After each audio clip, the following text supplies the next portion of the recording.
Hotel, brothers and sisters. Do I have the permission of the elders in the house to continue? Mojibah to the ancestors. We hope that they will guide and inspire what we say and do here this evening, and that they will be pleased with the outcome of our deliberations this evening. Let me just say a few things. Some of you know me, know I'm fairly long-winded, but I'm going to keep this straight to my task that has been set before me this evening to moderate our panel. It's very difficult for me to come to New York City without thinking of my dear friend and brother, the late Brother Amos Wilson.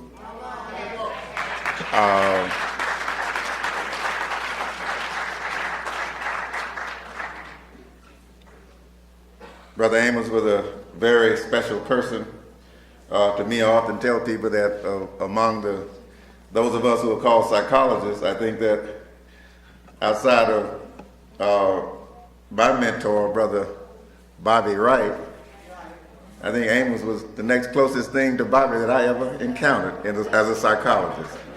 And we became very close. He's a very powerful African spirit, as some of you know, since he was local.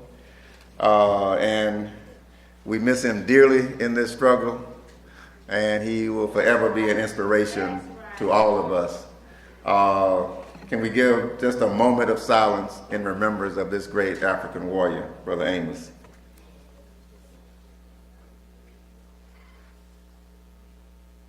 Madasi.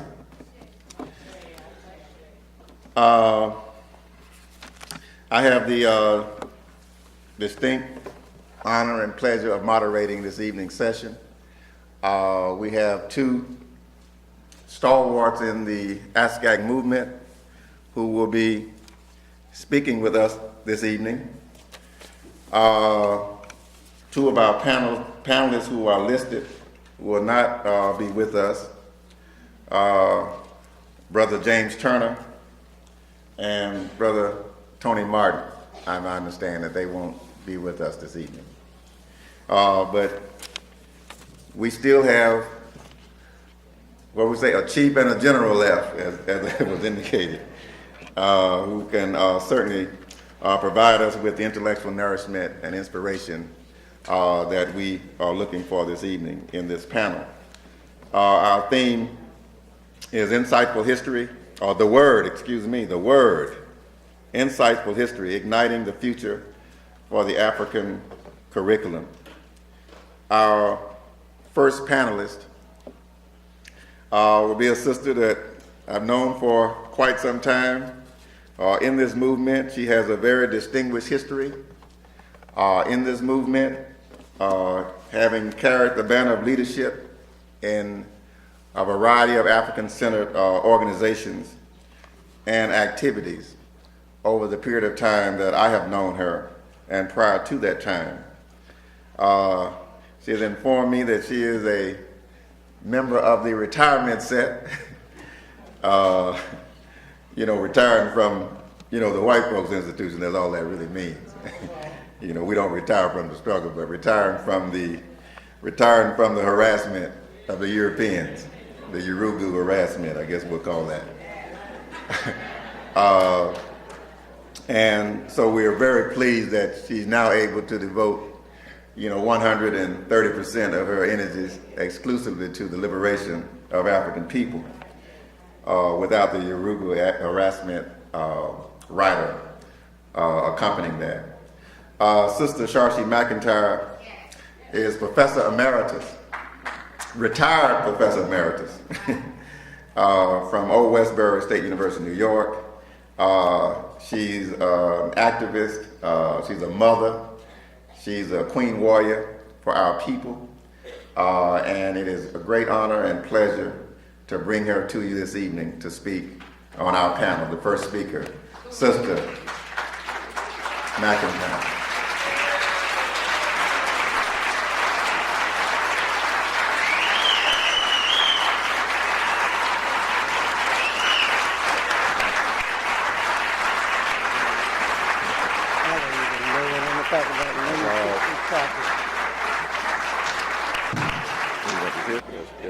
Is that impressive?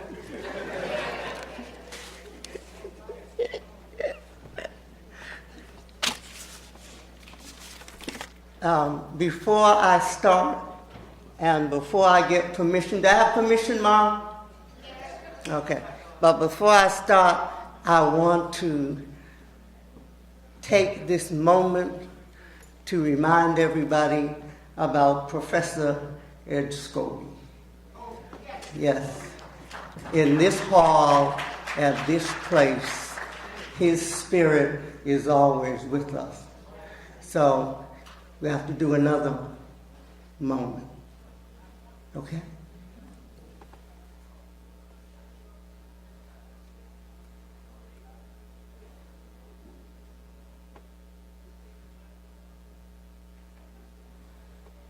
Okay.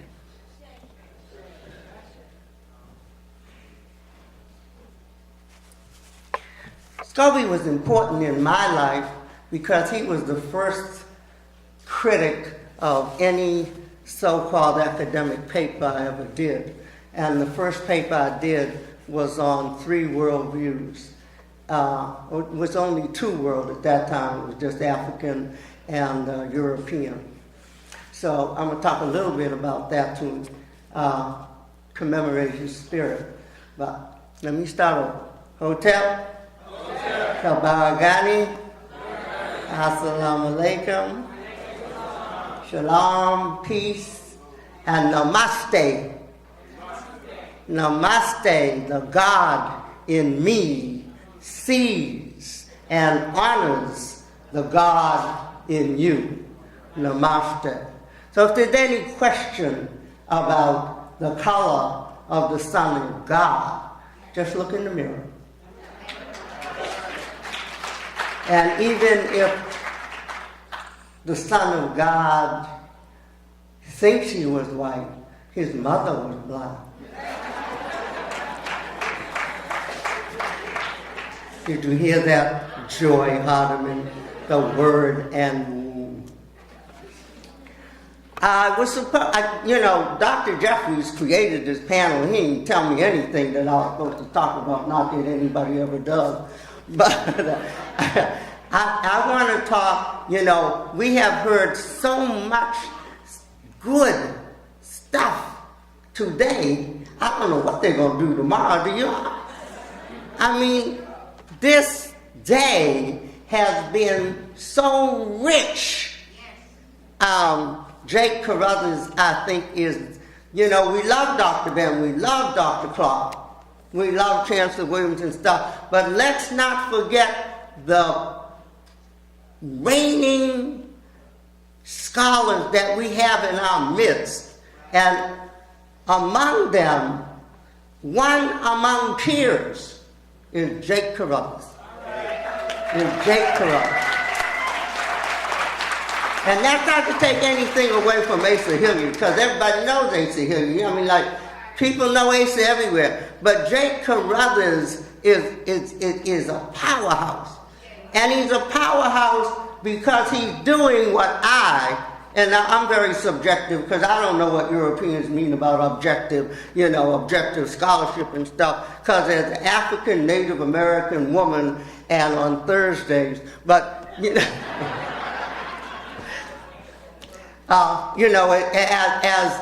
as a non-white male, I can't afford to be anything but subjective, because if I don't look at the world from my subjective personality and understanding and consciousness, I'm not going to see the world.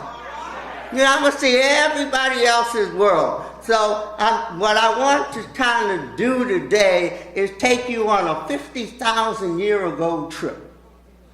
See, because if you want to be African-centered, and we have all these approaches on how to reach your consciousness and stuff, but if you want to deal with African-centeredness, you've got to begin with Africans. You've got to begin with Africa. Now, I'm an African Native American. That bothers a lot of people because they want me to just be African. But my husband's African, Jamaican, Caribbean, or West Indian, whatever, comes up. My father was African Canadian. Everybody's African Ghanaian, African Nigerian, African Brazilian. Only African Americans are just African. Now, that's not a criticism. That may be a very powerful position because we represent the diaspora and we work together. But it requires some insights. It requires us to move consciously to a level where when we think about Africa. Now, most of you think that the indigenous people in this hemisphere, or most of you have been taught that the indigenous people in this hemisphere came over the ice bridge in the Bering Strait. Ain't no black people running all through Asia and come running across no ice bridge and come running down here from Vancouver down to Tierra del Fuego in South America, peopling this continent. Do you believe that? Do you really believe that? I mean, I know Diop says it, Sheikh Anta Diop says it, I know Ivan Van Sertima says it, I know all of the scholars say it, but I am telling you, in my African Native American soul, I know ain't no little black people went running over no ice bridge to populate this hemisphere. Guess where the hypothesis came from? It came from Thomas Jefferson popularized the idea.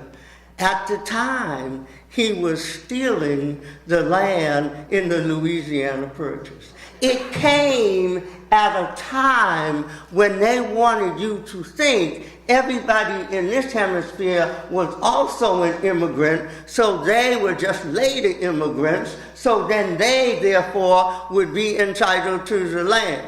Are you following me? Come on, most of you have Native American indigenous blood. But if everybody was started in Africa 40, 50, 100, 200,000 years ago, we weren't afraid of the ocean. Europeans are afraid of the ocean. They got the Loch Lomond monster, they're afraid of the sea. The Irish nearly starved to death because they didn't know how to fish. Dumb suckers. The so-called pilgrims in Plymouth, if it weren't for Massasoit and Samoset and Squanto, would have died. And you all wouldn't be around here celebrating the first harvest, which you had mistakenly called Thanksgiving. And those dishonest suckers wrote back to England and said the natives are now paying us tribute after they got through saving these poor suckers from starving to death who had just gotten off of a boat that they stayed on for an entire year because they didn't know what to do on the land until the Native Americans said, this is how you plant corn. This is how you toil the soil. This is how you fish, you dumb suckers.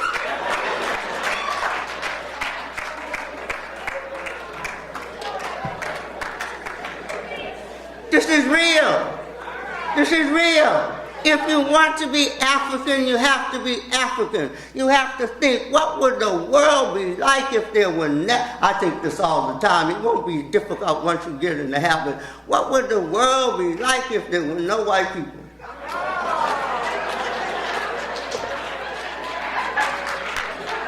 Hey, don't laugh at me. There was a time. There was a time when there were no white people.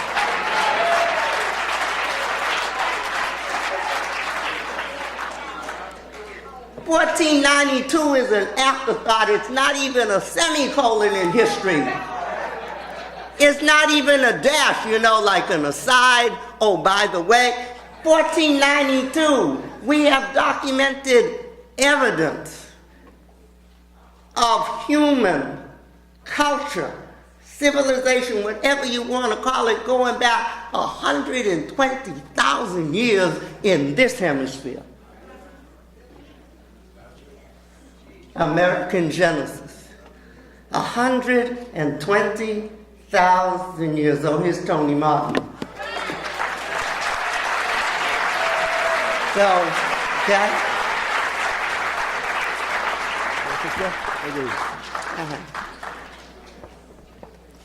Well, even if you don't want to read it, one of the great chapters in this book is the sinking of the Bering Strait. The sinking. Now, what am I trying to get across to you? I'm trying to get across to you, I don't know whether what I'm telling you is true or even tenable, that Africans, Australoids, Negroids, Pygmoids, whatever those terms are, inhabited this hemisphere 50,000 years ago. 50,000 years ago means that the European, the Caucasoid, was still a Neanderthal. So we know he ain't got on no boat and came over here, right? But if there were Australoids and Negroids and Pygmoids over here, you know, little black men and brown men with nappy hair and thick noses and lips and big butts and long arms and long legs. Let me take you on a trip.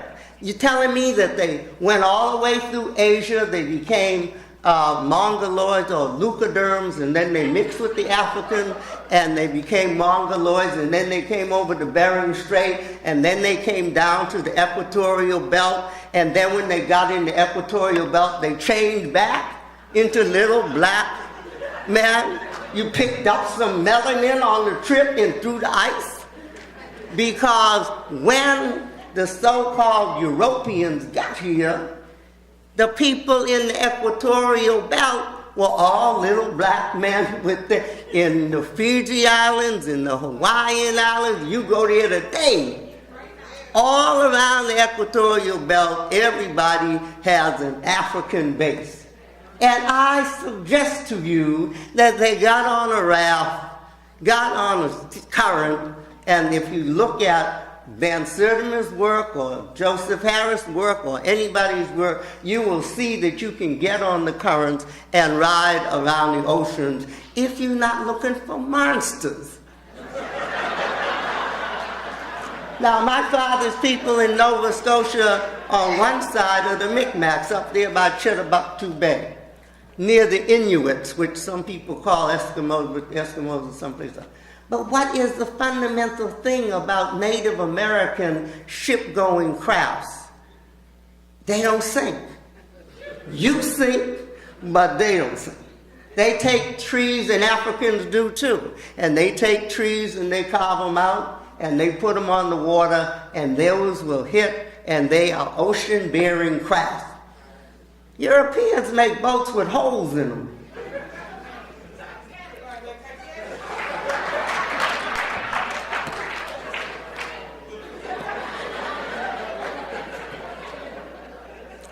Okay?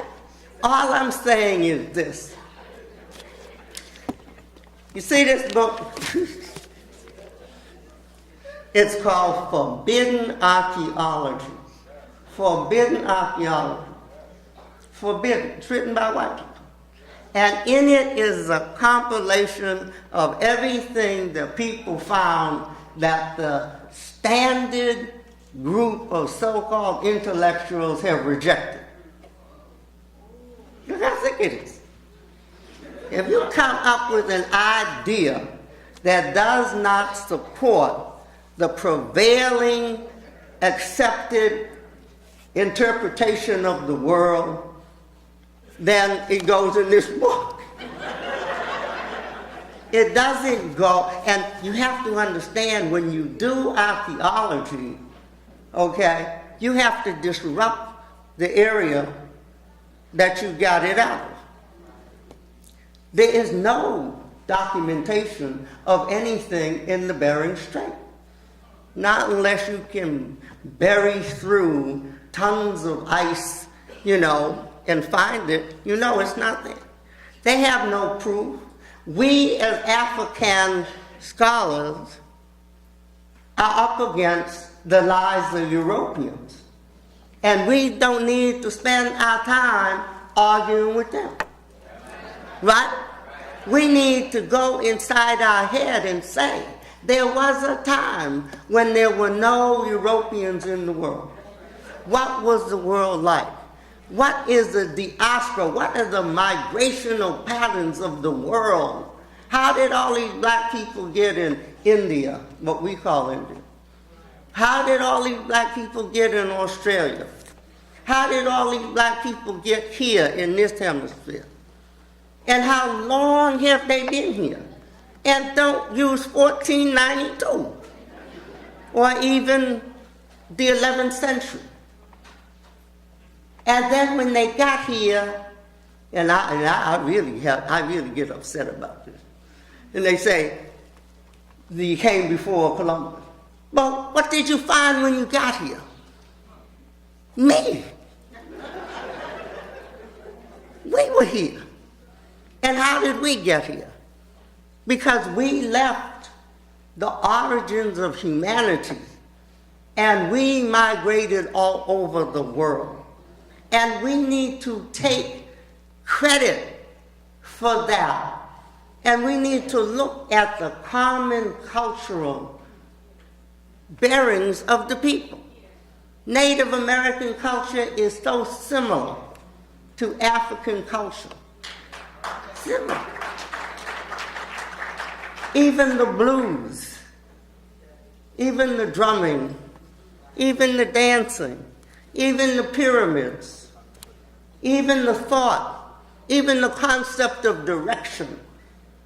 You know, not just north, east, south, and west, but each direction means something. The east is the beginning, the south is the sun, and they all have colors, and the west is this is Native American. And then you have to be centered. Things mean something. Jake Carruthers told us about the sacredness of the womb of the word. I'm into the sacredness of the womb.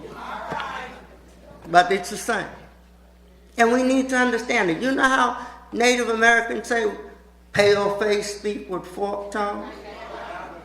Isn't that a statement of saying, be careful with the way you speak? Think about the way you speak. Think about the way you hear the drums here, you hear the African drum. They're giving you the rhythm of the mother, the rhythm of the heart, the rhythm of the pulsation of the world. Native American drumming is boring as hell. Why? Because they are trying to recreate the atmosphere of the universe. They're trying to blend in. They're trying to deal with sound. Ah, eh, e, o, u. Each one means something. Each one represents a cardinal virtue and value that you are throwing out into the universe. They are not sterile like Europeans. They don't have what you call rhetoric and logic. They speak in metaphor. My grandmother used to say, give with an eye of a needle, you get back with an eye of a needle. I was about 8 years old. I said, well, damn, I can barely spread a needle. You know, how dumb we are. But that's not the same thing as what goes around comes around. If you give a little bit, you give a little bit. You know, because you are supposed to learn from the wisdom, but in your learning, as Jake Carruthers said this morning, you got to listen. But even more important, after you listen, you got to think. You know, what you heard, what does that mean? What are these old folks telling us? And what do they expect us to understand after we hear the message? And then, what are we supposed to do? We, not I, not me, but we. What are we supposed to do after we learn and hear the message? That's all basic to Africans and Native Americans. Europeans are an anathema in the arena of humanity. right? They are the only group of people, the ones who think, the Uruguayans, who think that they can fight nature. Everybody has to deal with nature because we are part of nature. But they actually believe they can get a phone booth, a red and blue uniform, jump out there and stop a hurricane.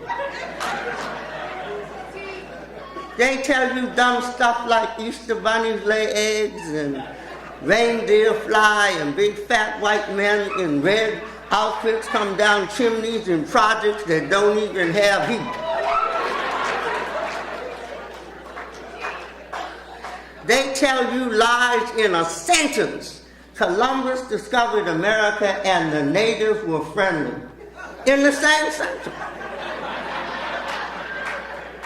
And you sit there, and if I have any message to tell you today, it's that we have to take our African insight, our African paranoia. We have to read whatever these caucasoids wrote. And we have to say, I wonder what's wrong with that.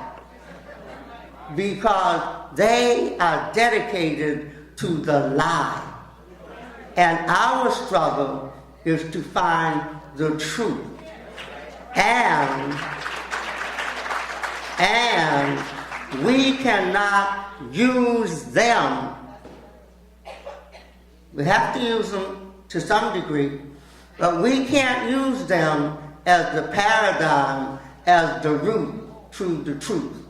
They can only show us where not to go. And like Martin Luther King said, this is a burning house. These people are alienated. These people, their whole projection is to get into space. And I think we ought to send them there. Okay.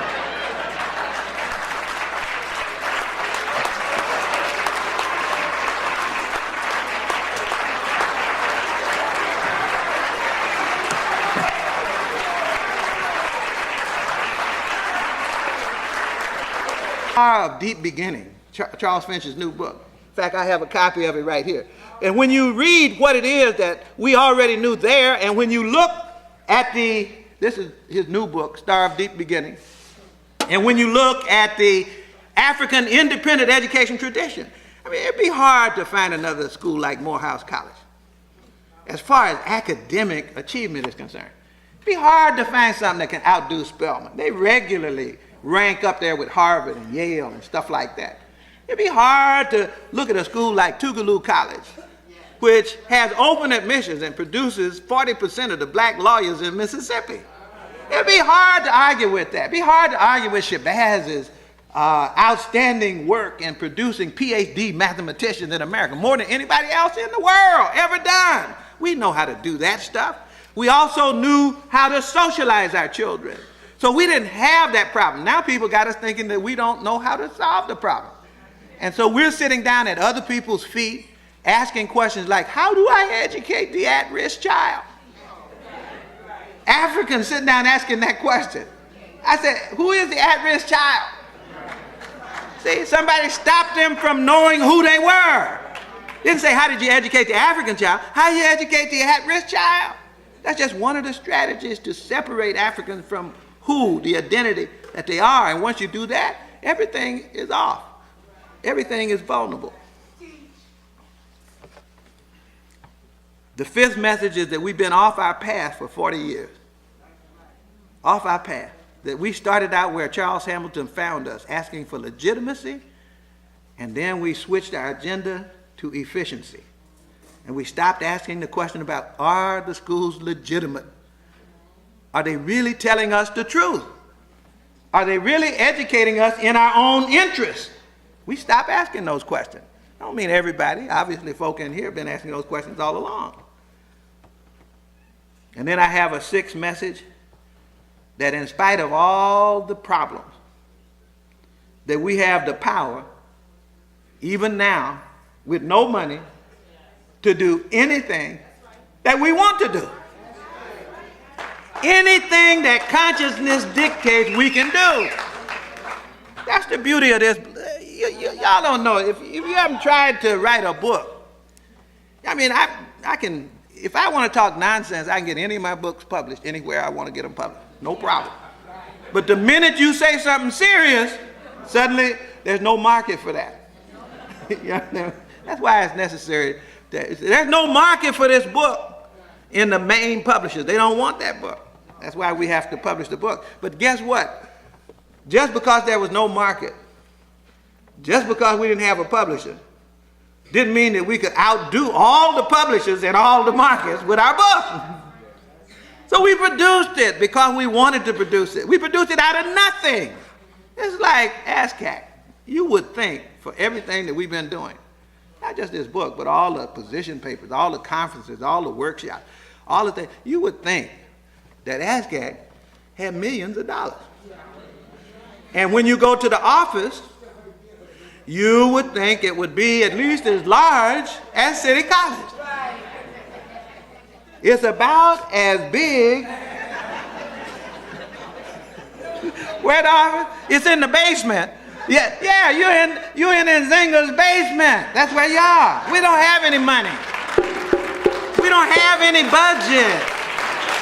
All we got is power. You understand that?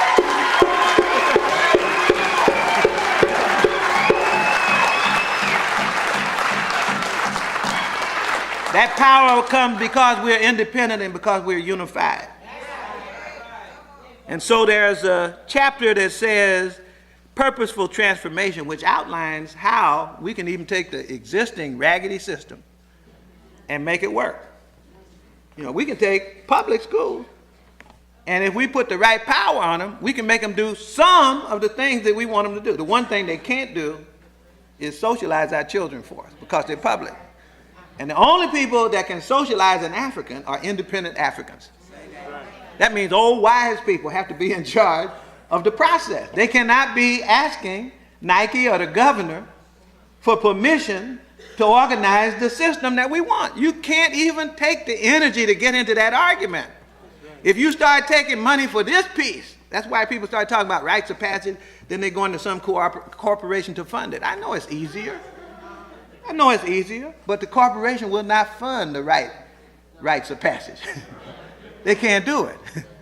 See? So we have to do that ourselves. I would rather have a poor, right socialization process than a rich, wrong one.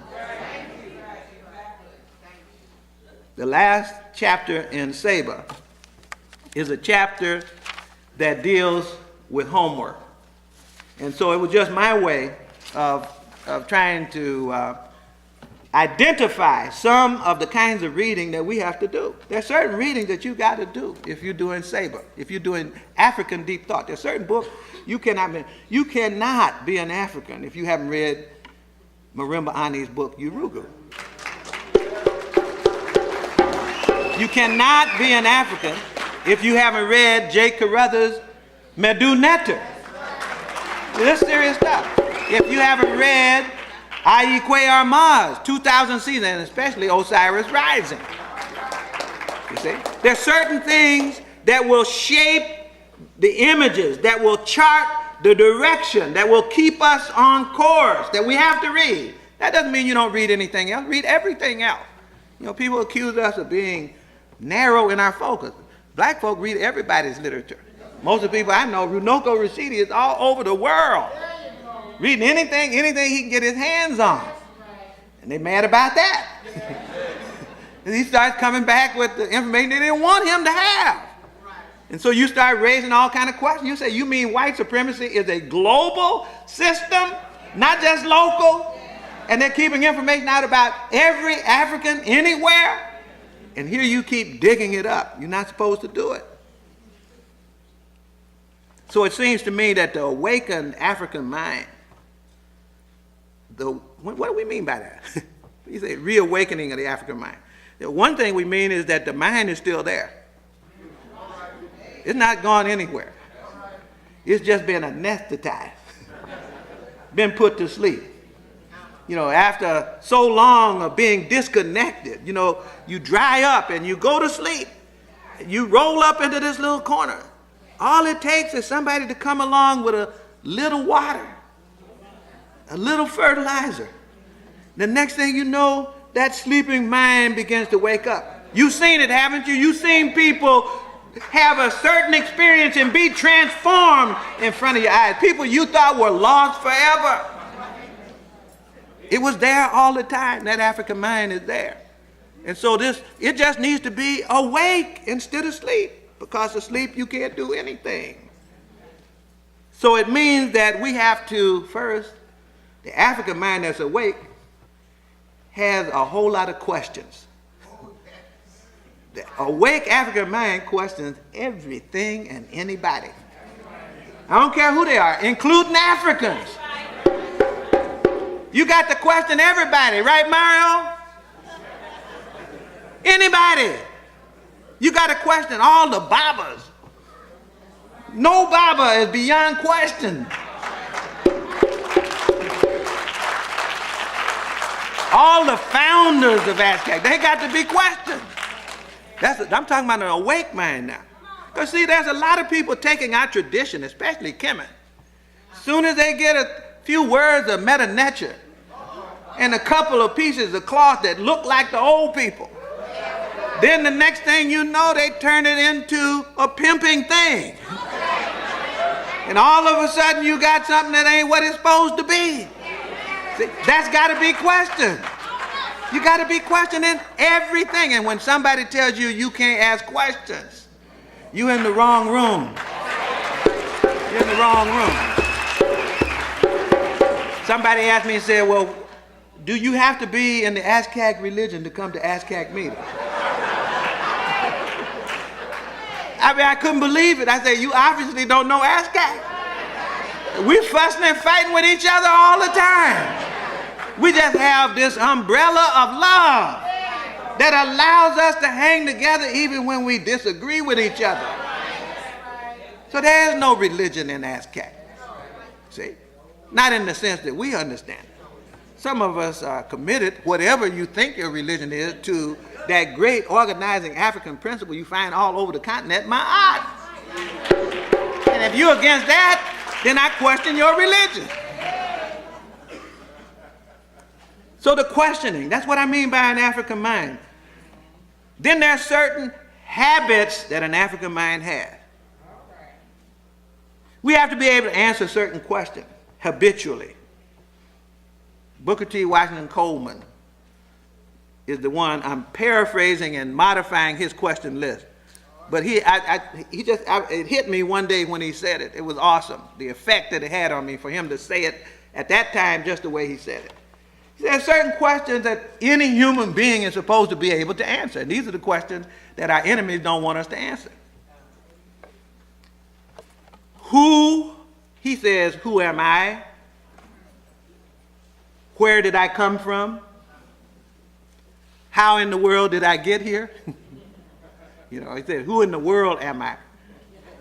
Where in the world did I come from? How in the world did I get here? He's got those questions. So I extended it a little bit, and I acknowledge my debt to him for this. But let me just say, I'd like to have us frame it this way. And if we had a habit of trying to answer these questions, because you can't answer them forever, because we keep getting new information. So you ask the question, who are we? That question I don't want you to answer. They said, we'll tell you, Hefny, who you are. You are a white man. That's what you are. And if you don't shut up, you will lose your job. We will tell you who you are. So we have to be able to answer, who are we? Where did we come from? There are people who don't want you to know that. That's why they stopped history at slavery. I went to a school, and you did too in most cases, where you didn't have a history before. You don't get mentioned in the curriculum until before slavery. Well, that means they can't be teaching the truth. That means the curriculum can't be true. It can't be legitimate, as Hamilton said. So where did we come from? And don't tell me Philly.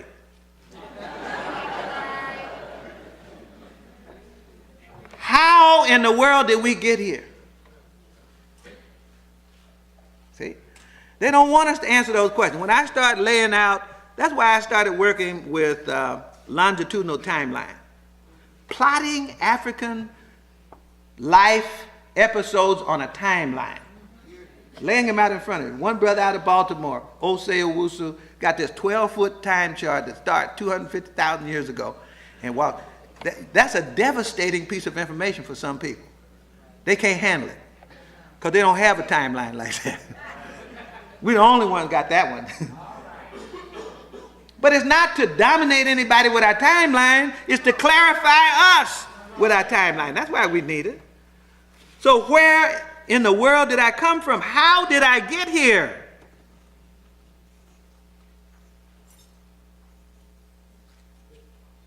Why did I get here? That's the geopolitical question, isn't it? Why in the world did I get here? There's answers to these questions, wherever here is. If here is Belize, if here, Baba Rashidi is Indian with the Dravidian, how and why did we get here? Why? Where are we going? People don't want us to ask this question. I think it's a legitimate question if you exist. If you don't exist, no point in answering the question. If you're a hitchhiker, if you are a spectator at somebody else's ball game, you don't need to ask these questions. But if I have a destiny, a destination, see, what does it mean in the 1990s to be a person or people in the world with no destination? What does that mean? There's something sick about that. There's something crippled about that. There's something disabled about that.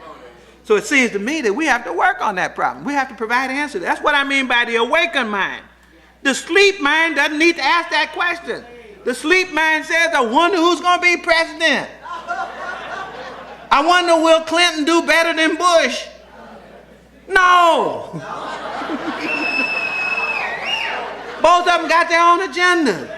We think we got to choose. I have to choose nothing. Choose destiny. And then you make up your decision who's going to do something for you minute by minute, because it changes. Their agenda changes.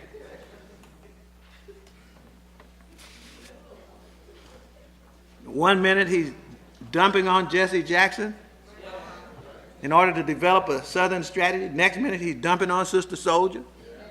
Then after the election, embracing Vernon Jordan, embracing everybody else. Well, what is it? Which is it? Which one? Well, I shouldn't have to answer that question. How did it happen? How did people get us where we are and then take our minds and put them on hold, put them in neutral, anesthetize them? There's an answer to that question. I was going to show you some overheads, but it's going to take a little while, so I won't do that. I'll just tell you that there is a strategy for putting minds to sleep. Hide the information. That will put a mind to sleep. That means a curriculum in which you're not in it will put a mind to sleep. Do not allow people to feel connected to each other. That means take their names so they can't have a connection. Take their culture